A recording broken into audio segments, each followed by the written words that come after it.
Hello, everyone. Welcome to the Determined Show. Each and every show, I try to bring on a special guest so that you can grab a piece of their testimony for hope and inspiration. And as we continue to bring on guests and grabbing those pieces of inspiration and hope, they piece together into something beautiful. Today, I brought on a special guest host and an amazing person that has an amazing testimony. So my guest host is George Scola, and my person that has to share their testimony is Ethienne Reynecke. I hope I said that right. But there we go. They are both from all the way from South Africa, joining us from South Africa. So let's go ahead and hear from George first. So George, why don't you give a brief introduction of who George is? Good evening, and to the American viewers, I suppose it's good morning. So I've got some background noise. I'm a stroke survivor since 2008, and after struggling for a couple of years to find support, I started a foundation for stroke survivors, which started in 2010. And then, just built and grew the organization. I was invited by the World Stroke Organization, and I was one of the 7 team members that wrote the Global Stroke Bill of Rights. And then after that led me to be nominated to sit on the World Stroke Organization board, which I sat there for 4 years, ended last year. I was when I say it's the foundation, was one of the founding members of the African Stroke Organization. So yeah, we've got a pretty good background and history with the foundation. And obviously our passion lies in, it's quite simple. I don't want future stroke survivors to battle through their stroke recovery. So if we can make it easier for others, then we've achieved our aim. I love it. And that's exactly, the mission that we as a team are on is, helping fellow stroke survivors and bridging that gap that you're speaking of. So, Etienne, let's go ahead and jump into who Etienne. Let's go ahead and dive into. Why don't you introduce yourself, Etienne?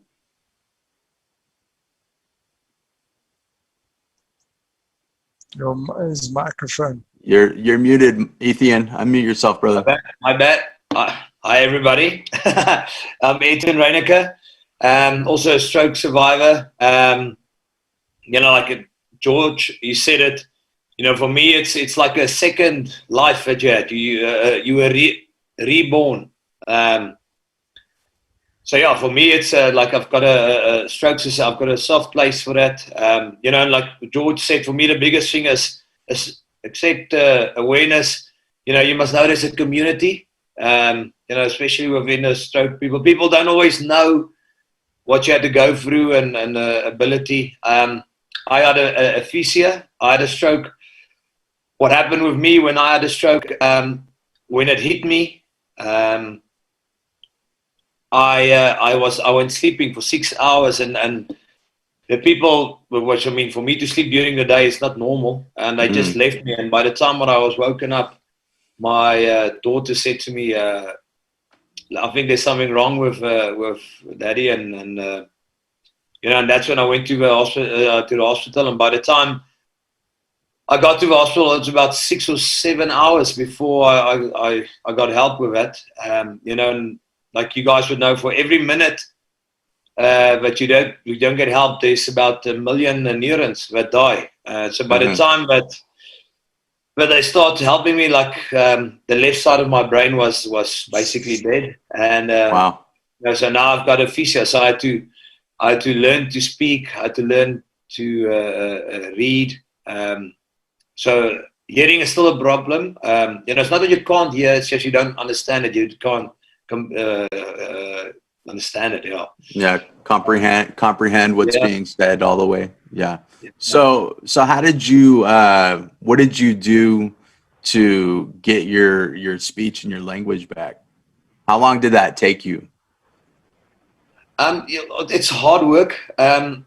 Obviously, in the start couple of months, you have to go see a therapist. And here's the thing about in South Africa, listen, like to have proper, how can I say it, rehab, you need to have a medical fund. And even that, unless that you're the top one, it doesn't cover to get a speech therapist. So you basically have to pay cash for it. Wow. So you understand, you can only do so many of it, and then you have to do that self. So it's a lot of work, reading a lot of things. Like I say, I lived on Google Translate, and then it's obviously like same like if you do your AC on your knee or something, it takes time to come back. You're not in it, and I thought obviously I was a little bit ignorant. I thought, no, it's going to be a year or 6 months, or now we're sitting 2 years, almost 2.5 months, years, and I'm not even close to where I should be. So it's a long road. It's definitely a journey, a process, like you said. The rehabilitation aspect of it. And one of the main focuses, as you touched on when we were talking before we jumped on. It's all about the mindset. Being determined and focused on your recovery.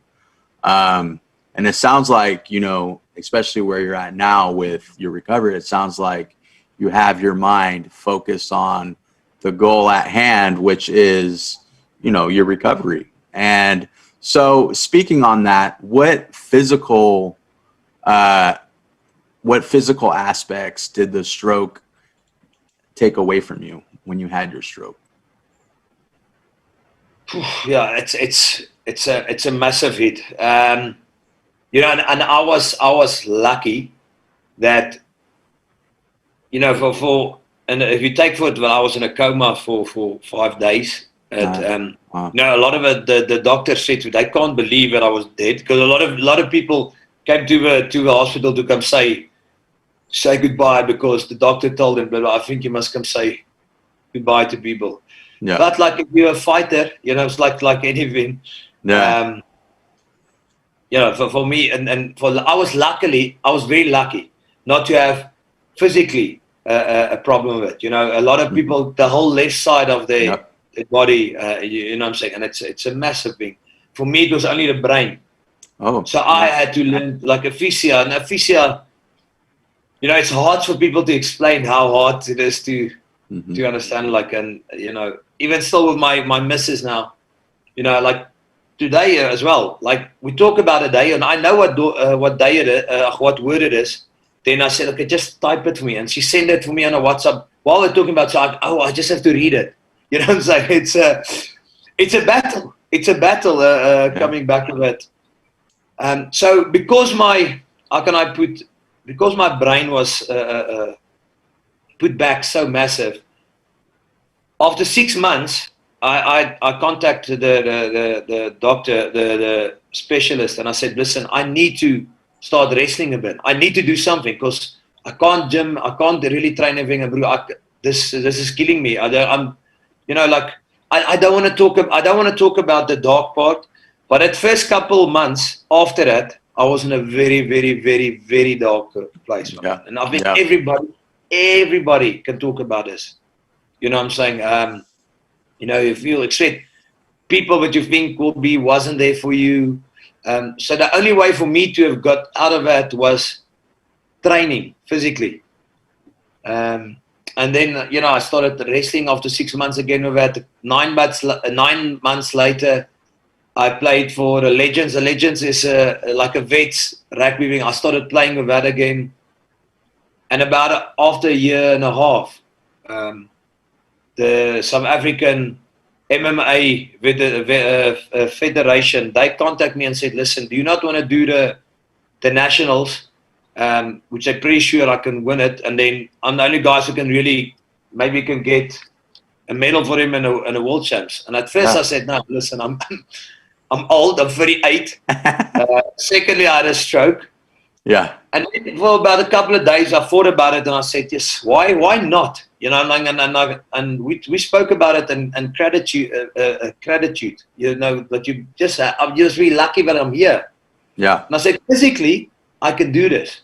Mm-hmm. So stop feeling sorry for yourself.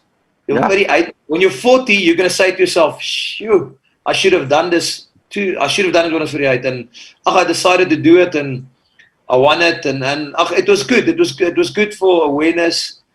And I said it. And now I'm still preparing for world champs. Nice. That's amazing. I think your brain got seriously damaged for wanting to step into a ring and fight after a stroke.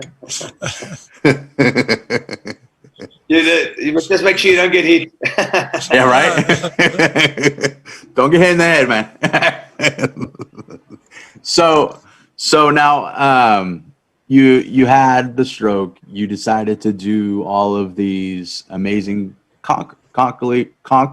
set goals, achieve all these goals after your stroke. No, amazing. Kudos to you. Amazing. Now, what if someone that has had a stroke, and you know this because you work in the community, you work in South Africa with people who have had strokes and whatnot. So what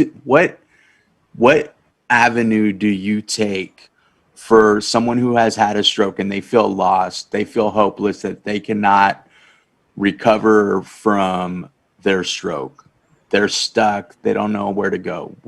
How do you motivate them to continue with their therapy? And for me, in South Africa itself, I would have said I haven't worked with a lot of people in South Africa itself, because we've got a lot of issues, and stroke is not always a big thing.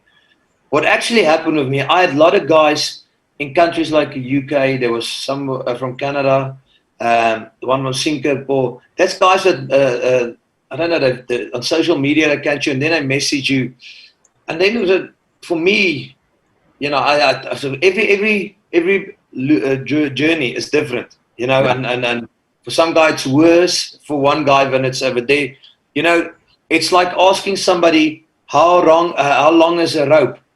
Somebody's stroke is harder than other guys want. Mm-hmm. And you know, for myself, like the only way what I can do is just show for guys like, bro, you can overcome it. You know, like, and I hate saying that, but and it sounds very bad, but say don't feel sorry about yourself, and you know, you have to keep fighting. Mm-hmm. Because the honest with you, and me and George, we spoke about it once. And I said to him, the one thing from stroke what you realize is, my man, some people, they've got family that love him very close. But the rest of people, they don't really care. You know what I'm saying? It's so you're very alone. You're very, very, very, very alone. So if you're going to go left and you go into a dark path, it's going to be a dark place. So you must kind of decide, no, I'm going to fight this thing. So that's for me. That's the only thing that I can basically do. You know, guys like George, they do a lot. You know what I'm saying? They put the platform for guys to find a community that you can speak people about it. So from my side, I don't do anything that's important as guys like George does. So is that one of the ways that you met George? I had. That's how I found George. I was actually, you know, like anything on all social media things, you just follow strokes. Mm-hmm. And when I saw George, and I saw, oh, he's in South Africa. Wow, that will be lovely. And at that time, I actually, the place there's a production company that they came to me and said they want to do a documentary because that follows my journey to prepare for the world champs and stuff. And this guy said, no, don't worry about a budget. And I'm like, bro, okay, if I want to do something, we need to do this proper. So I was actually looking for like the same movement like them, and said, listen, this is a great opportunity for guys to do a documentary and awareness. Because remember, firstly, a stroke, it's in a position of weakness. So people, they don't want to give charity easy. But I said, but this is not charity. This is serious investment. Because by that time, I've got 3 channels where we can sell the product. Once it's finished, there's people in America that will take it, and they will distribute the thing all around. Yeah. Because they're going to use the thing that I overcome, but there's a lot of awareness and things. There's a lot of things in it. And I said, so it's a plaque of strength, not out of weakness. Mm-hmm. Where's the opportunity for awareness? And that's how I met George about it. How I met George. Yeah. So George, when then I should shift that question to you, George. I should shift that question to you then. Well, I think as stroke survivors, we all know that, once you discharge from hospital, that's truly when you start living with a stroke. Because while in hospital, you've got all nurses, doctors, carers looking after you. When you're discharged, you go home. Now at home, they have no clue what's coming home.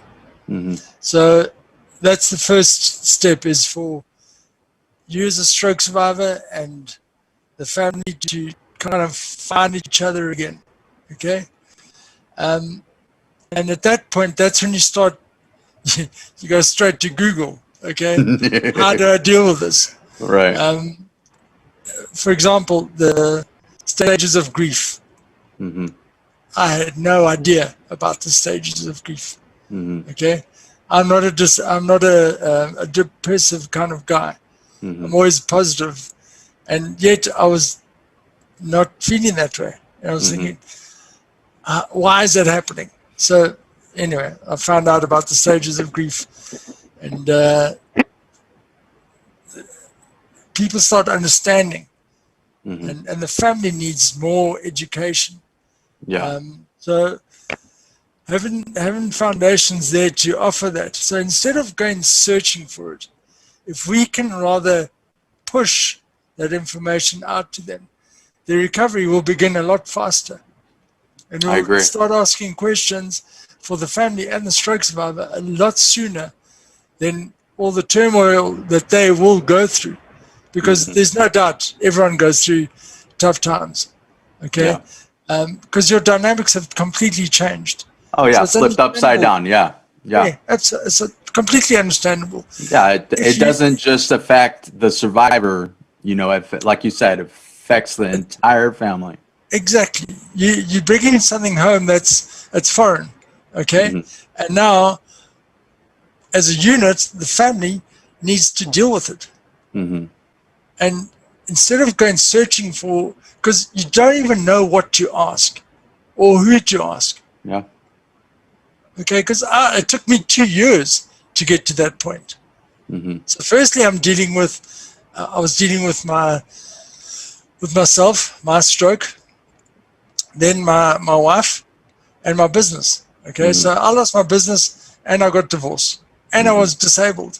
So those are 3 big things that one goes through in life. One is big enough to deal with. Yeah. Having all 3 within 10 months, well, that's a bit of a challenge. Yeah. Okay. Yeah. So, again, I'll go back to it and say I was fortunate in that I turned that into advantage.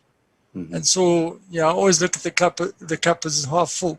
Yep. But that's the way I dealt with things. Not everyone is the same as me. And Yeah. no two strokes are the same, as Etienne mentioned. Yeah. So Etienne's very lucky that physically he's got no disabilities. Mm-hmm. But his hidden disabilities are the problem, because everyone sees Etienne as the top rugby player, the MMA fighter. So they think, no, this guy is 100%. Mm-hmm. But meantime, he can't, his brain and his mouth aren't connected very well anymore. Yeah. Yeah. And then you still want to get into the ring. Right. But yeah, I'd really like to ask Etienne a question, because Go for it. as a professional sportsman, now I think everyone in the world understands that it's not always the best team or the best athlete that wins. It's the one who has the best belief and the most confidence in themselves that wins. Now, with that training as a professional athlete, do you think that helped you recover from your stroke, and that mindset? Was that part of your background as an athlete, professional athlete, that helped you? Yeah, it starts before pro sport as well. Because there's a reason why I became a pro athlete. Because, you know, if you, in terms of my size, it's like same of football. You know, they always look at size. Mm-hmm. So there's Tom Brady. I mean, he's a good example. He was actually number 200. You know what I'm saying? Yeah. And he wasn't the guy with the most talent. He's a guy that works very hard. Mm-hmm. And he keeps going and going.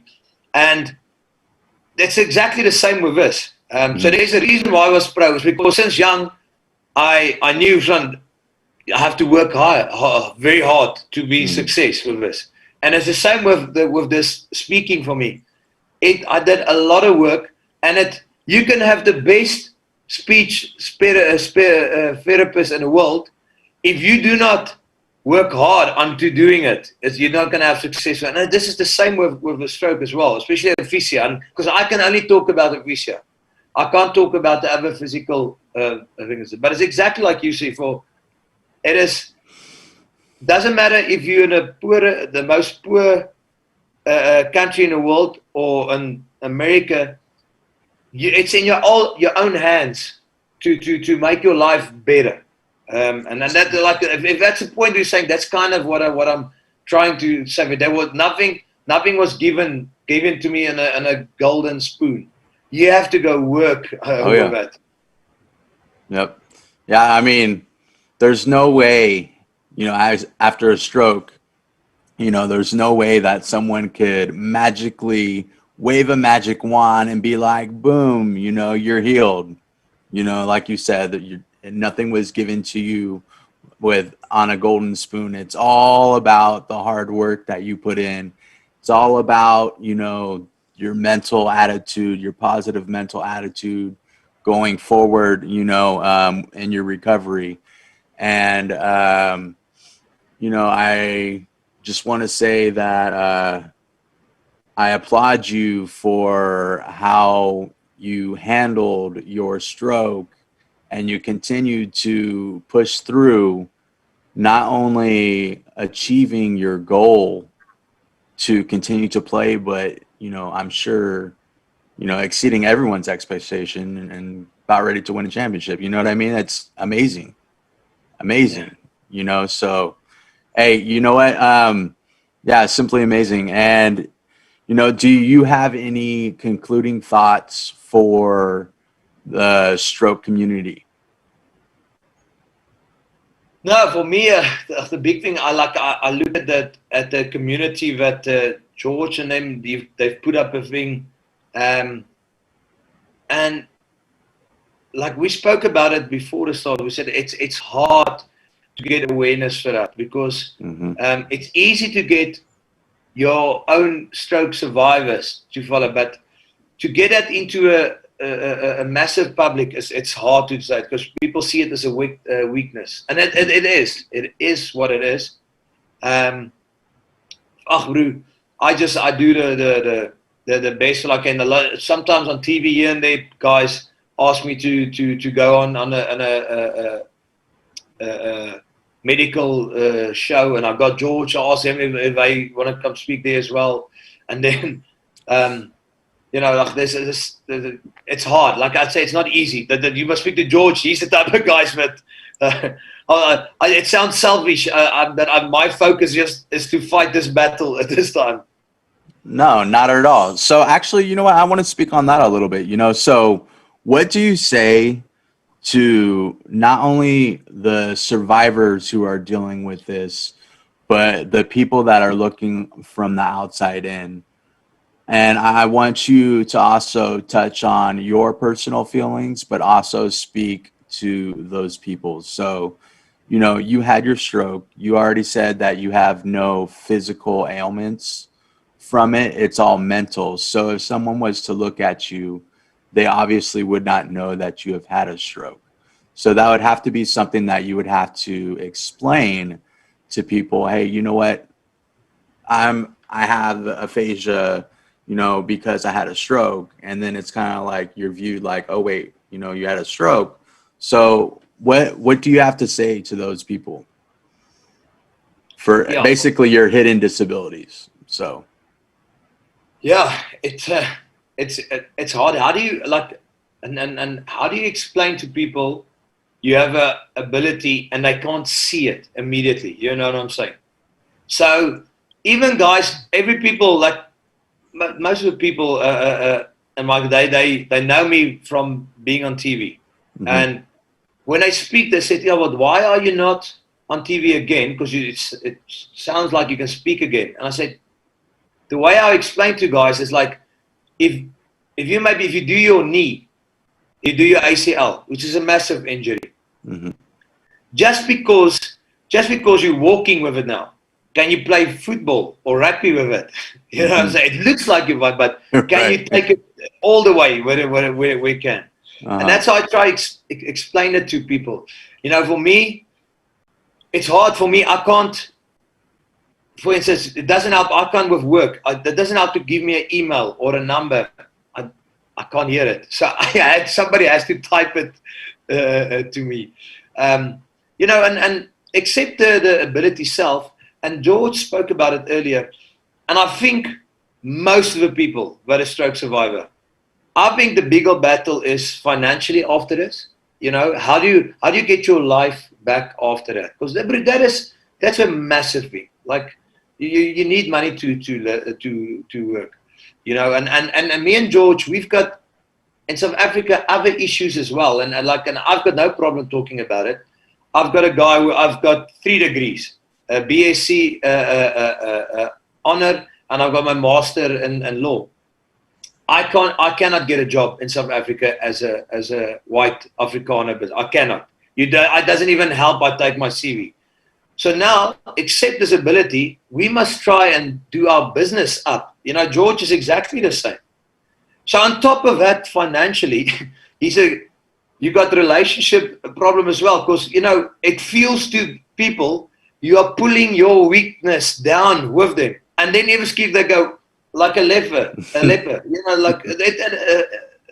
the word correct? A leper, yeah. Leper, yeah. But is it, George? Am I right? That is what it is. Yeah. And how many people as stroke survivors this has happened to them? They use relations, friends, wives, everybody that go. Mm-hmm. So you know what I'm saying? So that's for me as. I think as a community, that will be the thing where we're the most where we can try help people with that. Accept the ability self. Yeah. If I can jump in there. I think the biggest problem that stroke has worldwide, as a brand, it doesn't feature. Now, I struggle to understand why. And the simplest reason is because society have a problem with disability. They don't know how to deal with it. Mm-hmm. So now, that's a physical disability. Now, if you add hidden disability to that, you look at the individual and they say, there's nothing wrong with you. So you must be lazy. Then automatically they put you in a box, and then they label you as lazy. But you're not lazy. You just maybe can't speak, or you struggle with fatigue.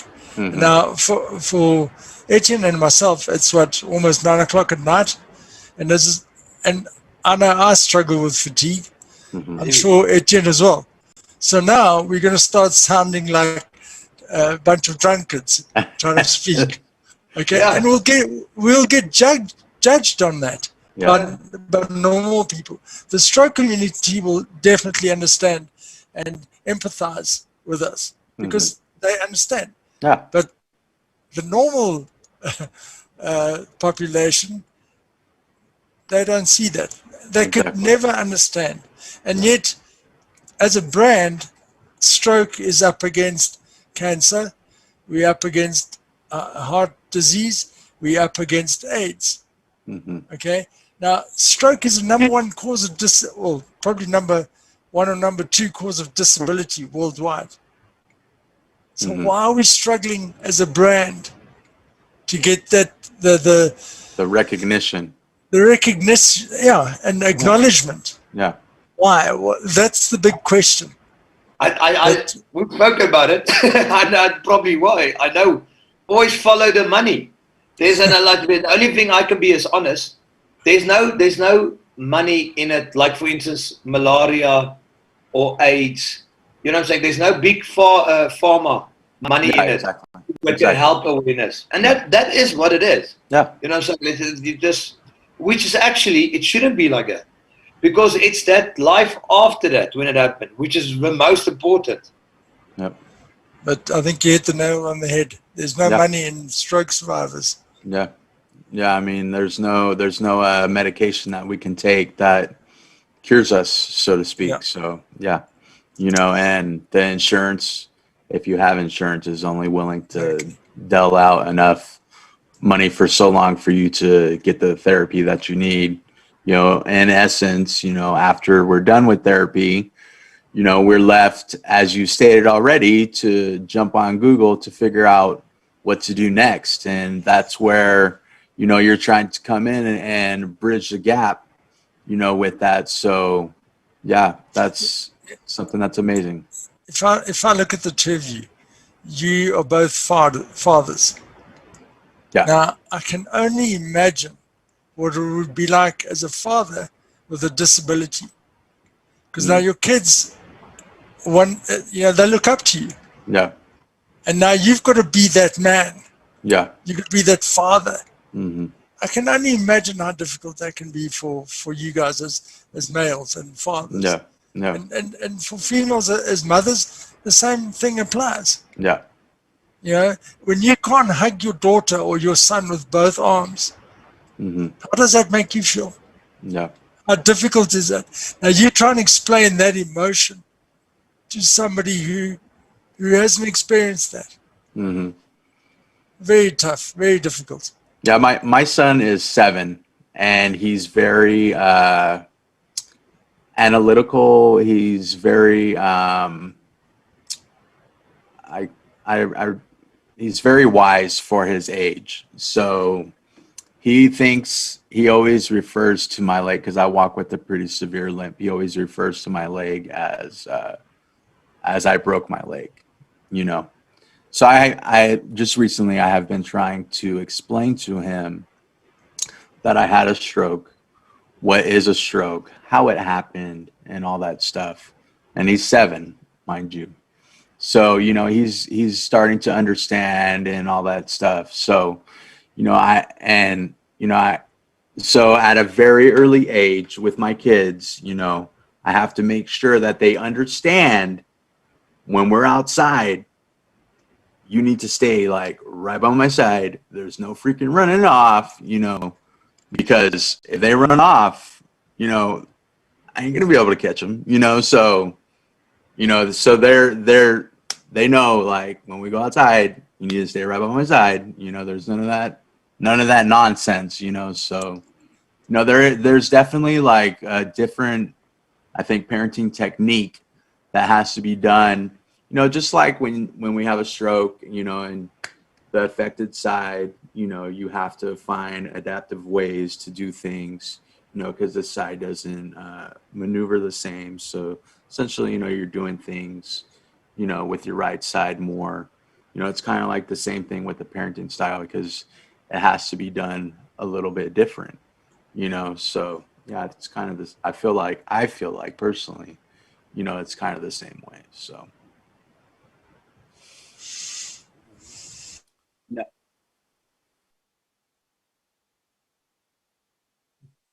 Yep. Yeah. Now, so we do have a video that we're going to play right after I give my concluding thoughts for this, for what we have already discussed. It was an amazing show. Ethan, I appreciate your time, brother. I appreciate your dedication for powering through, what you went through. Amazing testimony. I can't wait to see your documentary that comes out. I will be watching. Yeah, I'll be watching that, man, for sure, for sure. George, as always, man, I appreciate your conversation. I appreciate your knowledge all the time, and my concluding thoughts for this interview, as, Ethan has showed with his journey, it's all about the will, the determination, not to give up on your dreams, your inspirations, your aspirations for your life, while, they may be slightly altered if you do sustain a stroke in our community. That doesn't mean that you have to give up on those dreams or aspirations. And you can even make slightly different ones, but still reach high as you can for those goals and go conquer them just like Ethan did. So we're going to go ahead and watch that. Actually, I'm going to go ahead and conclude this with a prayer, and then we'll go ahead and watch the video. Dear Heavenly Father, thank you so much for giving us this platform so that Ethan and George can come on and share their testimonies to the community at large. And I ask that you continue to watch over our community and bless them and guide them in their therapy so that they can continue to persevere in their way of life. In Jesus' name we pray. Amen. Okay. Let's go ahead and watch the video. This week on Trialogue. Stroke impacts one's life and their loved ones and society overall. It's muted. She was so, and then I understood, okay, It's muted. I had a stroke. They should call it stroke warrior, not stroke survivor. Join the conversation this Thursday at 8:30 with Trialogue, exclusive to SABC2.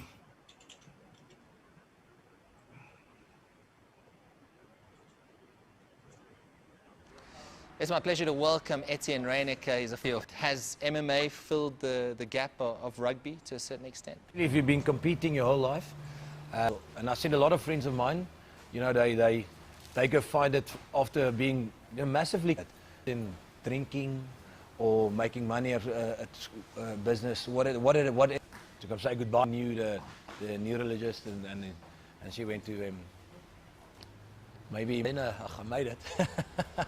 So what's your advice to people who've been in similar situations to you, whatever it may be, health conditions, who's lifted themselves out of this? I was everywhere. I'll be honest with you. I was in a very, very, very dark place. You can think to yourself, because we're talking about MMA. Somewhere in the pipeline, because no, that won't happen. Probably the universe didn't have that plan for me at that time. Yeah, I will see what happens. But I won't. I will definitely not go pro. I've got too much respect for it as well. what are you hoping to achieve with your story? Are you hoping to inspire